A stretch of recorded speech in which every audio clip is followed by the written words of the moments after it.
Imagine walking through a crowded street at dusk.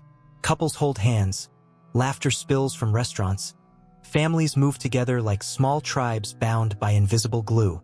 Yet, amid this choreography of togetherness, you feel a strange kind of liberation in your solitude. No one waits for you, no one calls you back, and no one demands your presence at a dinner table. You belong to yourself entirely, and in that belonging, there is a terrifying, intoxicating freedom. It is here, in the razor-thin space between loneliness and autonomy, that Friedrich Nietzsche's whisper still echoes. The strongest human being is the one who has learned to stand alone. But this idea unsettles us. From childhood, we are told that to love and be loved is the highest achievement of life.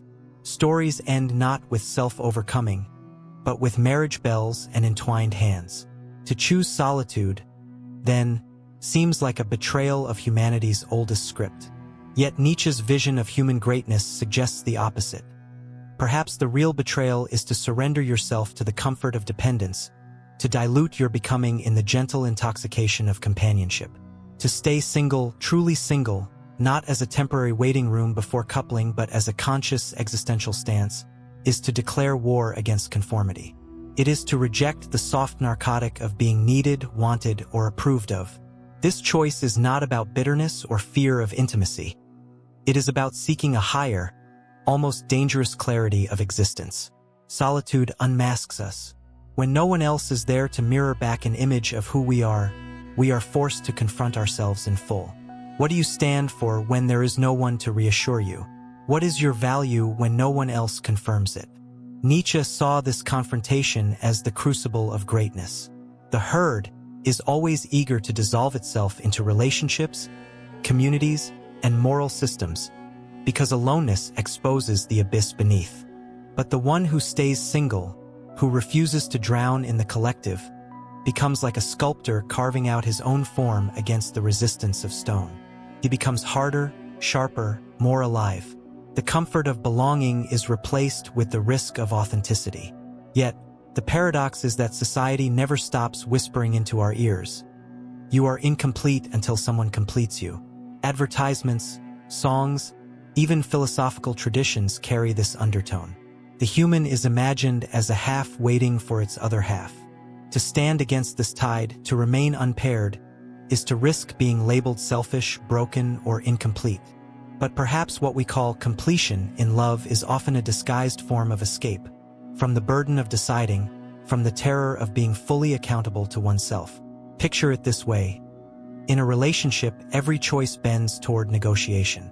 Your desires are filtered through another's expectations. Your time is no longer your own. Your silence must be explained. Your inner struggles softened so they do not wound the fragile balance of us. While this gives comfort, it also dissolves the sharp edge of individuality. Nietzsche might say that in coupling, one risks becoming too human, too domesticated, less a creator of one's life, and more a participant in a play already scripted by tradition. The question, then, is unsettling. Is love the highest form of life, or is it a subtle chain, forged out of tenderness, that restrains us from the ferocity of becoming what we truly are? To Nietzsche, greatness demanded solitude. Not the shallow solitude of scrolling alone in your apartment, but the raw solitude where the silence confronts you like a storm. From that silence, strength is forged. He reminds us, the individual has always had to struggle to keep from being overwhelmed by the tribe. Here, staying single ceases to look like deprivation. It begins to look like resistance, an act of existential rebellion. And so the paradox sharpens. In a world obsessed with coupling, perhaps the only way to truly win, to triumph over mediocrity, conformity, and self-deception, is to stand alone. But this raises a deeper question. If solitude is a path to power, then what exactly is being conquered in this aloneness? What battle is the single individual waging against the world and against themselves? What exactly is at stake in choosing solitude? What battle does the single individual fight that the coupled one does not even recognize? The answer lies in the most relentless and unforgiving battlefield, the self. To live without the buffer of another person's gaze is to be stripped of illusions. In relationships, we often see ourselves reflected in the partner's approval, desire, or disappointment. That mirror grants a kind of borrowed certainty. I exist, I matter, I am lovable.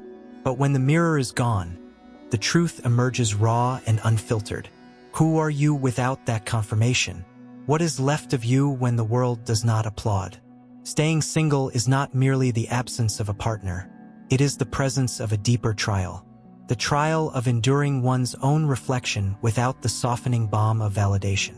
Nietzsche, ever suspicious of comfort, would argue that this trial is the only way to strip off false skins and approach authenticity. Solitude is a furnace. In its heat, masks melt away, and in that melting, one either collapses into despair or discovers an unshakable core. This is where the danger lies. Many, when confronted with this abyss of self, flee back into the arms of others. They disguise their escape as love, companionship, or responsibility, but underneath, it is often fear. Fear of standing alone before the terrifying freedom of existence. Fear of realizing that one's life is both meaningless and infinitely malleable, that one must carve meaning into the void with one's own hands. To Nietzsche, to avoid this confrontation is to betray one's highest potential. The conquest of the self demands loneliness as training ground. Imagine an artist locked away with only a blank canvas. No one is there to suggest what to paint, no audience to praise or critique. The artist stares into emptiness, and from that void must create. This is the existential task of the single individual, to build a life, a self, and a meaning without leaning on another's scaffolding. But this conquest is not simply about endurance. It is about creation. To be single in Nietzschean terms is not to be passive, waiting for fate to deliver someone at your door. It is to be actively engaged in self-overcoming, in a constant process of tearing down the old self and birthing the new. Love, in its traditional sense, often interrupts this process, fixing us into patterns of compromise and stability. Solitude, by contrast, keeps the fire alive. Still, the temptation of companionship remains powerful. It whispers that it will heal your wounds, give shape to your days, and silence the gnawing of emptiness. And it does for a time. But here lies the paradox. The very thing that soothes you also softens you, dulls you, prevents the radical work of self-creation. Nietzsche admired hardness, not cruelty, but the kind of inner steel that emerges when one has faced despair and chosen to dance on its edge.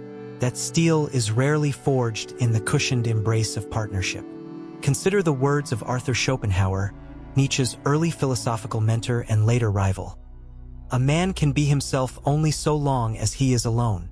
Though Nietzsche ultimately rejected Schopenhauer's pessimism, he would not deny this insight. To be oneself, uncorrupted by compromise, is to endure solitude.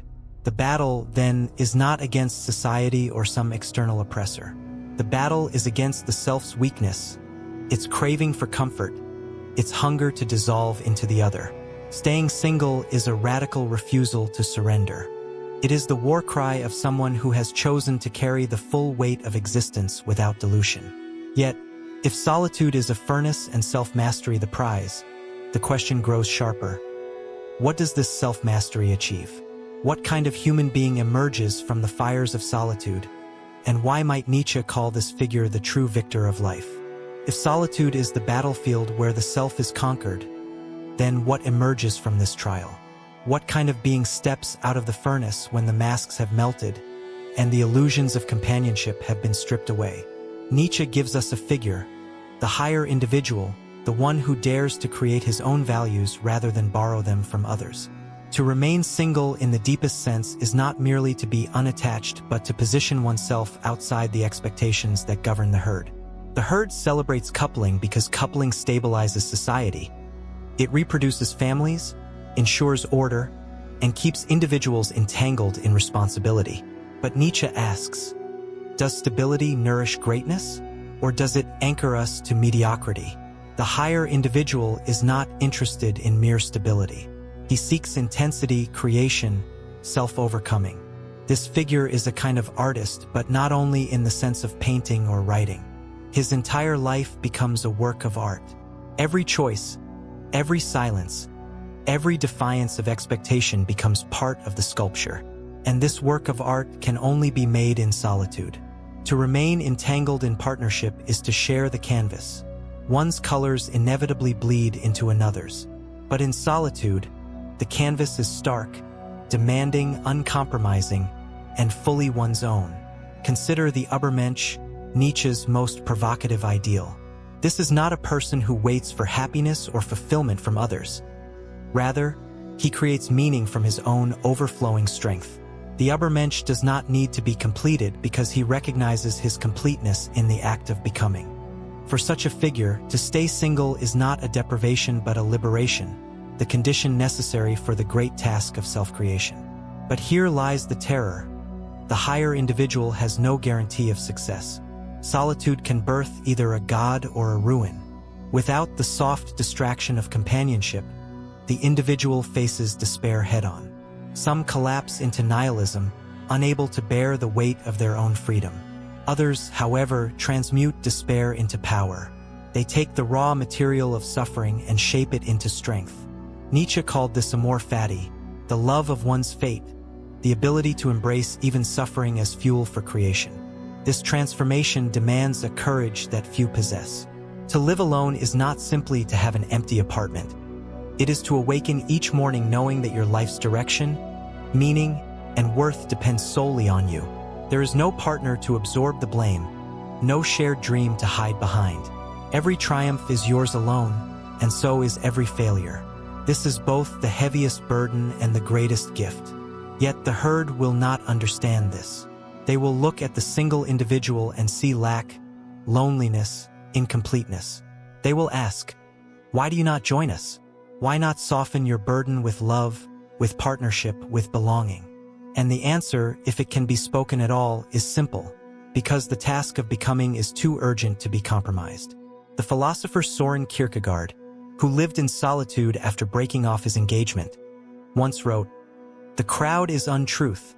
Nietzsche would not agree with Kierkegaard's Christian resolution, but he would echo the sentiment that truth and authenticity are rarely found in the comfort of the collective. The higher individual must, at times, stand outside the crowd, and often outside the bond of coupledom as well.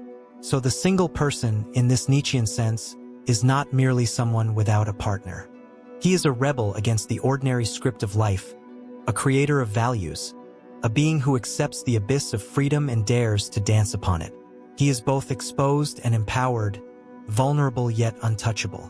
But this raises an even more pressing question. If solitude births the higher individual, what then is his relationship to love itself? Is love forever condemned as weakness, or can it be transformed into something greater, something that serves, rather than hinders, the project of becoming? At this point, the paradox sharpens like a blade.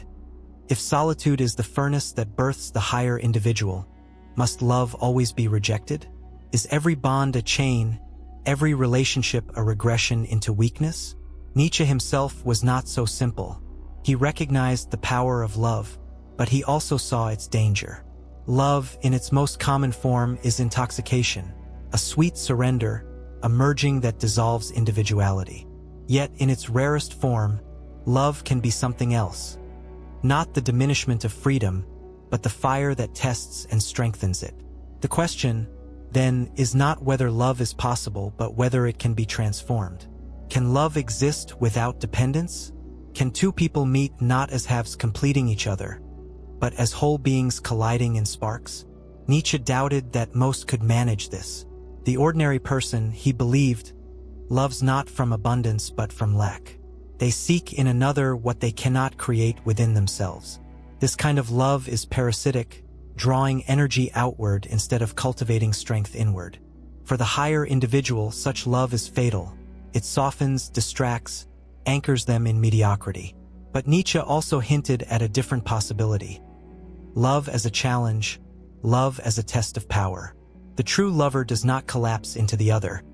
He or she stands firm, unyielding, bringing their full strength to the encounter. Here, love becomes a battlefield, not a retreat.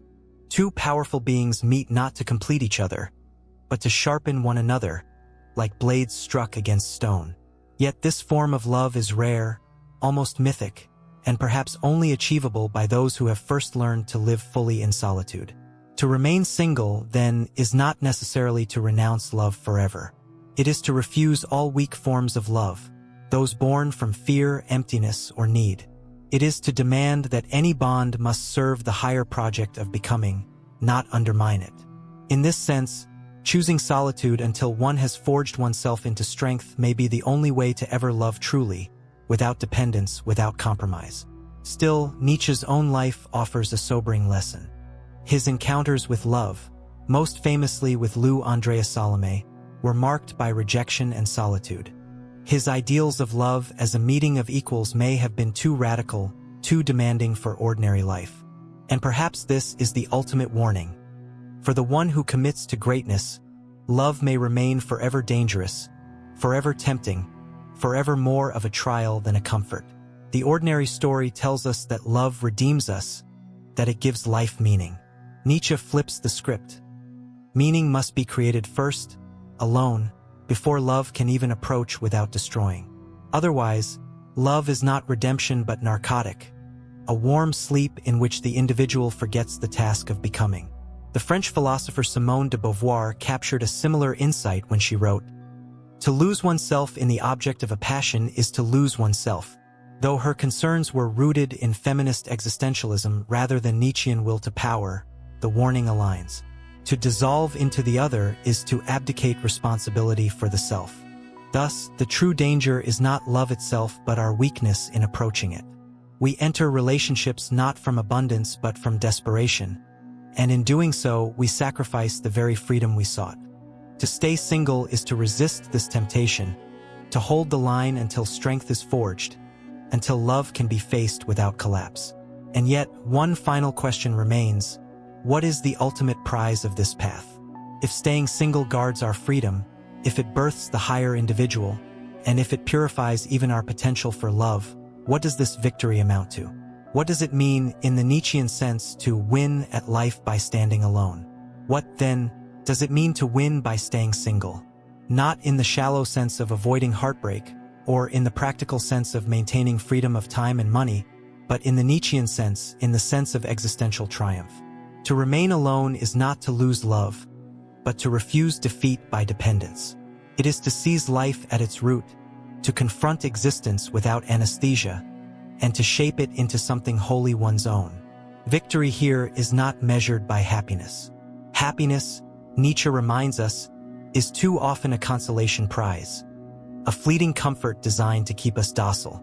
True victory is measured by power, by intensity, by the ability to endure suffering and transmute it into creation.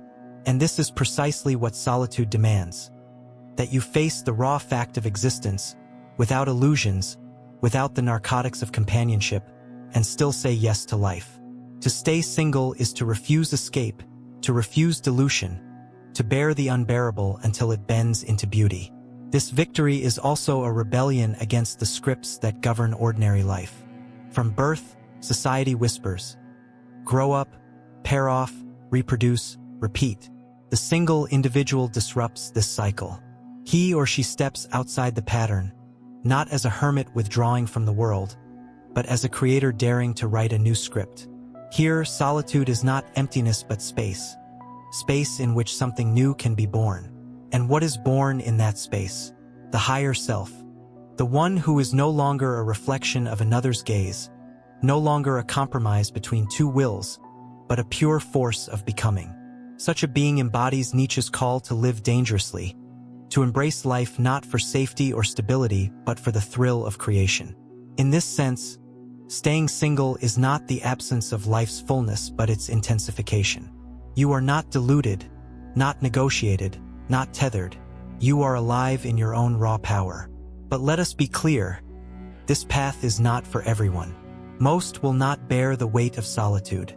Most will seek companionship not as enrichment but as escape. And Nietzsche, ruthless in his clarity, would say, so be it. The herd must exist. But for those who aspire to more, for those who hear the call of greatness, solitude is not optional. It is the crucible. The price of victory is loneliness, and the prize is becoming. This is why, in Nietzsche's eyes, staying single can be the only way to win. Not because marriage or love is inherently evil, but because for most people these bonds come too soon, entered into from weakness rather than strength. The one who has not yet faced himself will drown in the other. The one who has not yet conquered his own abyss will cling to another as a raft, and in doing so lose the chance to discover what he might have been. The victory of solitude is not eternal withdrawal. It is the creation of a self so strong, so abundant, that even if love should come, it no longer threatens. Only then can love be faced as an equal, not as a crutch. But whether love arrives or not, the victory has already been won. The self has been forged, freedom has been seized, and life has been affirmed in its full terror and beauty. Nietzsche's message echoes, harsh and liberating: become who you are. And to become who you are, perhaps the first and most radical step is to remain alone long enough to find out. In a world that insists togetherness is the ultimate prize, solitude becomes the true rebellion. To stay single is not to resign, it is to win. To win against conformity, against weakness, against the seductive call to dissolve into another. To win by standing naked before existence, forging meaning with your own hands, and declaring with defiance, "This is my life. This is my victory."